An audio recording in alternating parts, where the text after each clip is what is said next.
आम्ही सारे खवय्ये. नमस्कार. आम्ही सारे खवय्याच्या या भागात सर्व रसिकांचं मी अतिशय मनापासून स्वागत करतो. आजची तारीख लक्षात ठेवा, 14 सप्टेंबर. 1 तासाचा कार्यक्रम आणि भरपूर रेसिपीज. चला आज या पहिल्या भागात कोणाला बघूया, आपण त्यांची ओळख करून घेऊया. आपली ओळख करून द्या. माझं नाव जयश्री निरंजन खंदारे. बर, आणि तुझी ओळख? माझं नाव प्रियदर्शनी निरंजन खंदारे. आजचा पहिला पदार्थ कोण दाखवणार आहे? तुम्ही दाखवणार? हो. काय दाखवणार आहात? दलिया डाल इडली. ओके, पहिले नाव आपल्या आई दाखवत आहेत. चला आपण जाऊया का किचन कडे. आपल्या किचन मध्ये जयश्री ताई आलेले आहेत. आपला पहिला पदार्थ काय आहे? दलिया डाल इडली. दलिया दाल इडली. ओके, मला साहित्य सांगता त्याचं काय आहे? दाल दलिया इडली बनवण्यासाठी लागणारे साहित्य: 1 वाटी दलिया, अर्धी वाटी चणा डाळ, अर्धी वाटी स्वीटकॉर्नचे दाणे, कोथिंबीर, दही, बारीक चिरलेली हिरवी मिरची, धने जिरे पूड, जिरं, हिरवे वाटाणे, मीठ आणि मिरपूड. कृती: प्रथम दलिया आणि चणा डाळ 2 तास भिजवून घ्यावी. भिजवलेली चणा डाळ आणि दलिया मिक्सर मध्ये थोडं पाणी घालून रवा वाटून घ्यावी.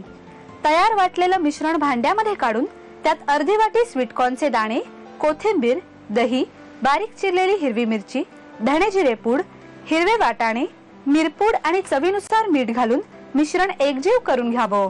पॅन मध्ये तेल गरम करून त्यामध्ये जिऱ्याची फोडणी तयार करावी. तयार जिऱ्याची फोडणी दलिया आणि चणा डाळीच्या मिश्रणामध्ये एकजीव करून घ्यावी.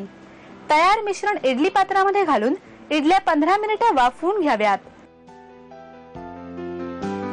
आपली दुसरी रेसिपी काय आहे? Cabbage pancake. Cabbage pancake. मला साहित्य सांगता काय? साहित्य सांगू? कॅबेज पॅनकेक बनवण्यासाठी लागणारं साहित्य: 1 वाटी मैदा, 1.5 वाटी दूध, 1 अंड, अर्धी वाटी कोबी, साखर, मीठ, धने जिरे पूड, लसूण, हळद, बारीक चिरलेली हिरवी मिरची, किसलेलं चीज. कृती: प्रथम एका भांड्यामध्ये 1.5 वाटी दूध आणि 1 अंड एकत्र फेटून घ्यावं. तयार मिश्रणामध्ये थोडा थोडा मैदा घालून त्यात 1 वाटी बारीक चिरलेला कोबी, बारीक चिरलेली हिरवी मिरची, 1 चमचा साखर, अर्धा चमचा धणे जिरे पूड, बारीक चिरलेला लसूण, हळद आणि मीठ घालून मिश्रण एकजीव करून घ्यावं. पॅन मध्ये तेल गरम करून त्यात तयार मिश्रणाचे छोटे छोटे पॅनकेक घालावेत. हे पॅनकेक दोन्ही बाजूनी परतून त्यावर किसलेलं चीज घालून ते सर्व्ह करावेत. सगळं लिहून घेतलं साहित्य. Very good. म्हणजे काय आहे, माझ्या श्रमाचं चीज झालं ना. बरं, आता आई गेलेली आहे, लेक आलेली आहे, प्रियदर्शनी इथे आलेली आहे. बरं प्रियदर्शनी, तुझं स्वागत किचन मध्ये. बरं, आता तू काय काय काय दाखवणार? पहिलं काय आहे तुझं रेसिपी? मी तुम्हाला काकडी आणि सॅलरीचं सूप दाखवणार आहे. काकडी आणि सॅलरीचं सूप. ओके, साहित्य सांगतेस का मला काय काय आहे? क्युकुंबर आणि सेलरी सूप बनवण्यासाठी लागणारं साहित्य: 1 वाटी काकडीचे तुकडे, अर्धी वाटी बटाट्याचे तुकडे, पाव वाटी कांद्याचे तुकडे, बटर, बारीक चिरलेला लसूण, काळी मिरी, सेलरी, 100 ml दूध आणि मीठ. कृती: प्रथम पॅन मध्ये बटर गरम करून त्यामध्ये कांद्याचे तुकडे परतून घ्यावेत. त्यामध्ये बारीक चिरलेला लसूण, बटाट्याचे तुकडे, मीठ आणि मिरपूड घालून बटाट्याचे तुकडे 10 मिनिटे वाफेवर शिजवून घ्यावेत. मिश्रण शिजल्यानंतर त्यामध्ये काकडीचे तुकडे परतून घ्यावेत आणि सेलरीची बारीक चिरलेली पानं घालावीत.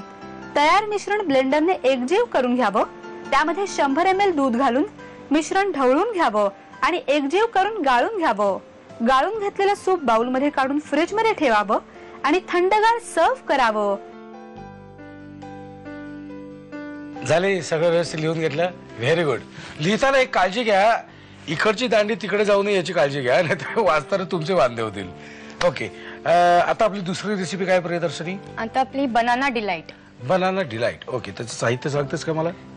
बनाना रागी डिलाइट बनवण्यासाठी लागणारं साहित्य: केळी, दूध, भिजवून वाटलेली चणा डाळ, नाचणीचं पीठ, वेलची आणि काजू पूड.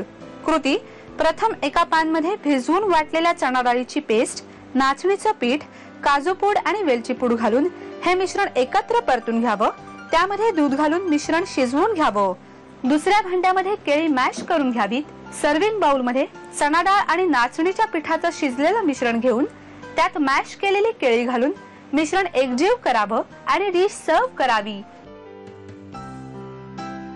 पुन्हा भेटू याच वेळी याच दिवशी. तोपर्यंत मस्त खा आणि स्वस्थ राहा.